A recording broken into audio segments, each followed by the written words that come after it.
Shall we start this over, this time with audio? I think that would be a good idea. So let's try this again, preferably with some actual audio this time. So in this video, we're going to talk about the past week and what we're seeing the numbers do in regards to the MLS. I also want to talk a little bit about mortgages. And then really, I'd say the meat and potatoes of this video today is going to be going over 3-2-1 buy downs and really just try to help buyers understand what they're actually getting into before they get into it. All right, so as for the numbers in the MLS, we saw just a little over 8,500 new listings hit the market. And out of that, 1,300 came back on the market. So for whatever reason or another, the home came off the market, and then 1,300 of those properties came back on the market. There's a little over 7,200 new listings. And once again this week, we saw more homes come off the market than actually came on the market. So we saw almost 12,000 properties come off the market, be it sold, canceled, expired, withdrawn, whatever it might be. Those were properties that came off the market. And then we saw just a little over 8,500 homes come on the market. Now, this is kind of surprising, right? So why are we seeing this? Well, a lot of those properties are just sellers just kind of dusting their hands off. Part of it's seasonality, like you do see more sellers come off the market this time of year, just because we're getting close to the holidays, life gets busy and people are like, I just don't want to deal with the showings. So I anticipate a good portion of those homes will come back on the market come closer to spring. Mortgage rates right now are sitting at about 6.35. Now this is going to fluctuate depending on where you're looking, but honestly, I'm really surprised how much misinformation is being put out there on social media and really all over the place. And you're kind of used to just seeing wrong info on social media, but I've been really surprised. Agents in my local area that I thought would do a little bit more research have been posting this up. I've seen it on multiple social media platforms, and I've even seen it on like news outlets like CNN and Fox News are talking about mortgage rates are dropping. And it's like, folks, let's remove the confusion. The Fed rate dropped. The mortgage rates have not dropped. In fact, they've actually gone up since the Fed reduce the rates. Now, talking about mortgage rates, let's talk about these interest rates that we're seeing builders offer, right? You might be driving down the road, or maybe you're looking at Zillow, wherever you're looking, you might see a builder offer something that seems too good to be true. Let's say you see 2.99% interest rate. Now, we're going to round up to 3 just for the sake of this conversation. So just kind of follow along with me here. Now, it sounds great. You're going to see that 3% mortgage rate, and you might not understand that in almost every scenario, that's going to be a 3-2-1 buy down. And the way those work is really you're buying or the builder's buying or whatever it is. Somebody's putting some money in a pot to make it look like that home is more affordable for you. So what this means is you really have a 6% interest rate, but that rate's been bought down by 3%. So your first year you would pay on a 3% mortgage or 3% interest rate. Your second year, it's going to be a 4%. Your third year, it's going to be a 5%. And on your fourth year, you're going to be hit with your full payment. And I think this is going to put a lot of buyers in a bad position. And I've had quite a few buyers over the years, really since September of 2022 when rates went up, where they would see these 3-2-1 buy downs. And all they see is, it's like they have these blinders on and all they see is that low rate. And it's frustrating for me as the real estate agent because I've got the builder that just wants to make a sale. I've got the lender that's just trying to do what they need to do. And I'm sitting there as the real estate agent damn near talking myself out of a deal because I'm like telling my buyers, folks, we need to see what that fourth year payment is because I just need to know that you understand what you're signing. Because if you think that you can't afford this home if it gets to that full payment, then you shouldn't buy it. Now, some people get frustrated with me. Like, I'm not the salesy real estate agent where I'm like, oh, let's make a sale. I'm like, hey guys, you came to me with these goals. Your goal, and I'm talking about a couple scenarios that have unfolded, by the way, without using folks' name, but it's like their goal was to lower their monthly payments and buy a new construction. But after year 2, if they weren't able to refinance into a lower rate, they would be paying more per month than they were in their previous home. And that's what these builders are doing. And I don't want to say that they're doing it to be malicious or nasty, but gosh damn, I do not like these 3-2-1 buy downs. They feel like akin to an arm to me. I really don't like them unless the buyer fully understands what their payment is going to be on year 4. Because what happens a lot of times is by the time year 4 gets here, your home value's increased more than you thought, so you're paying higher in taxes. Your insurance is probably going to go up, so you're paying more. Your mortgage now is you were really happy at that 3%, but now you're at 6%, so you're paying more there. So it's a lot more money coming out, And just with the way the economy and everything else is going on, I don't think it's a good idea for a buyer to buy a home, being able to afford it today, knowing they can't afford it in the 4 years, but rolling the dice hoping that interest rates are going to come down. I just don't think that's a good idea, and it makes me feel a little icky at the end of the day.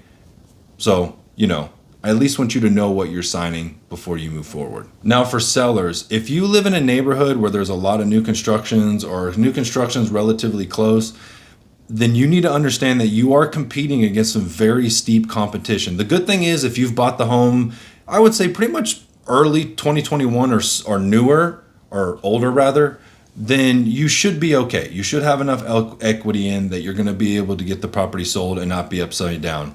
But if you bought a home, new construction, 2022 or after, you could be upside down on the property. And it's just one of those things that you just need to really understand where you're at, what you're competing against, and just price your home accordingly. Another thing you can do too is if you've bought a new construction, let's play this out. Let's say you bought a new construction early 2021, let's go back actually. Let's say you bought at the peak.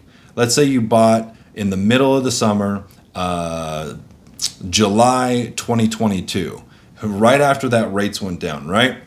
So you might see, depending on your price point, new constructions, they could be selling from anywhere from 100 to 300 or 400,000 less than what homes were selling for when you bought your home.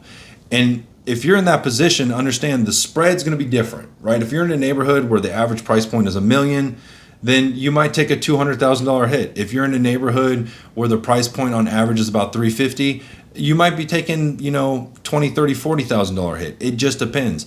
Now, what might happen, and I've seen this with some, is you bought the home, you've done some updates. You've moved it away from that generic new construction and you've turned it into a home.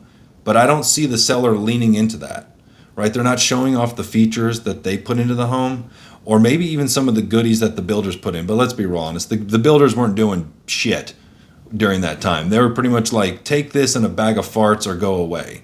So if you've done some stuff to add a little character, a little curb appeal, a little hominess to your home, then really lean into that. So if you're a buyer and you're looking at new construction, there's a few things that you need to take into consideration. One of the first ones is that builder can only sell you their homes. Real estate agents can sell you any home. Builders can only sell you their home. So they're definitely going to push you to want to try to buy one of their properties. Second thing is most large builders hold your note.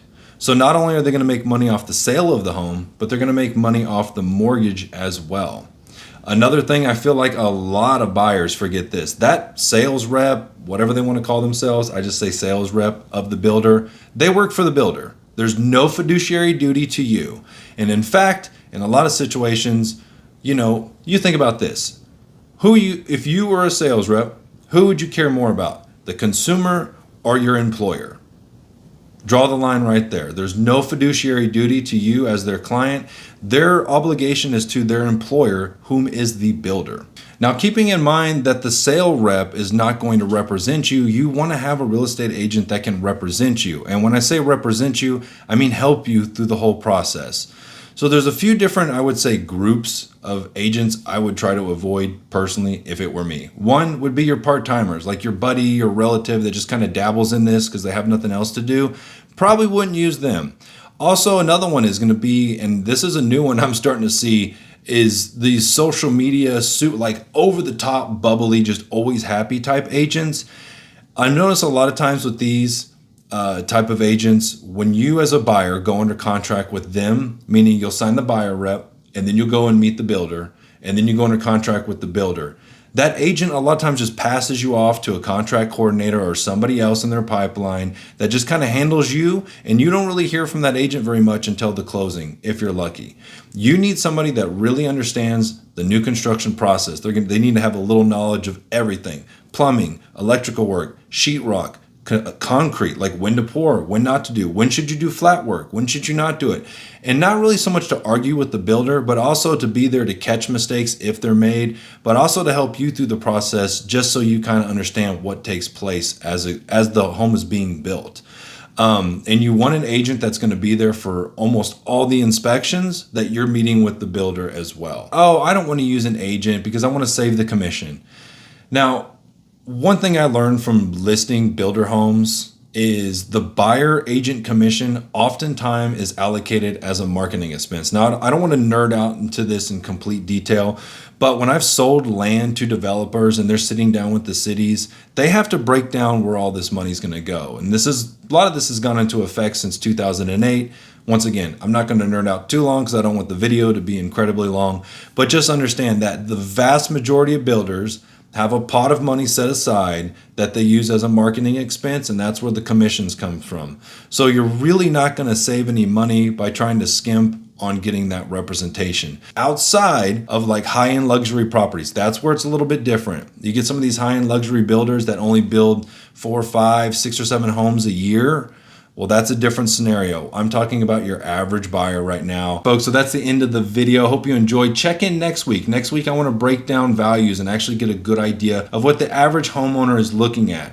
So I've removed new construction. I've done some things like that. And I really want us to get a good idea for the average homeowner. What have your values done? Little sneak peek, I'll tell you this. The highest price point that we've seen for an overall median value in Tarrant County was in July 2022. We got all the way up to $395,000. But if you fast forward to July of 2025, the median price was $373, which was actually up from about $350. So kind of interesting. Like I said, check back in next week and we'll dive into those numbers in a little bit more detail. So until next time, I hope you have a great day. Look around for the info. And if you want to get in connect with me, I'm always happy to talk to people about the buying and selling of real estate.